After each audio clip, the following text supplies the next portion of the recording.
আপনি যখন আপনার স্ত্রীকে কাঁদাচ্ছেন, কষ্ট দিচ্ছেন, আঘাত দিচ্ছেন, প্রতিনিয়ত তার চোখের পানি ঝরাচ্ছেন, আপনার কবরে যাওয়ার পরে হতে পারে আপনি হাজী সাহেব, হতে পারে আপনার অনেক নামাজি আপনি, হতে পারে আপনি অনেক চরিত্রবান মানুষ, হতে পারে সমাজের চোখে আপনি অনেক ভালো মানুষ। কিন্তু কবরে যাওয়ার পরে মাথায় রাখবেন সব গুনাহ মাফ হয়ে যাবে।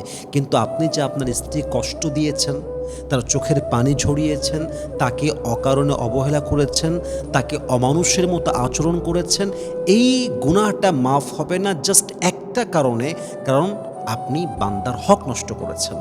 একজন বান্দা যদি নামাজ না পড়ে ক্ষমা হতে পারে, একজন বান্দা রোজা রাখে নাই, ক্ষমা ইট কুড বি ফরগিভেন, ক্ষমা হতে পারে কারণ এটা আল্লাহর হক।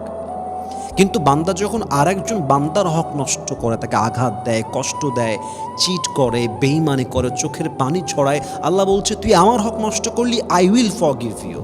কিন্তু তুই আমার বান্দায় কষ্ট দিয়েছি, I will never forgive you, যতক্ষণ পর্যন্ত সে তোকে মাফ না করবে। এটা হচ্ছে বান্দার হক। It's very sensitive issue. এই জন্য আপনার ওয়াইফ যদি অনেস্ট হয়, লয়াল হয়, ওর চোখে কখনো পানি ঝরতে দিবেন না।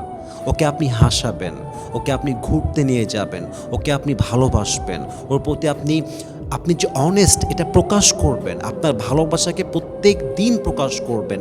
আপনি যতবার বলবেন আমি তোমাকে ভালোবাসি, আল্লাহ আপনার আমলনামায় সাদাকার সওয়াব লিখে দিবে। বলেন সুবহানাল্লাহ।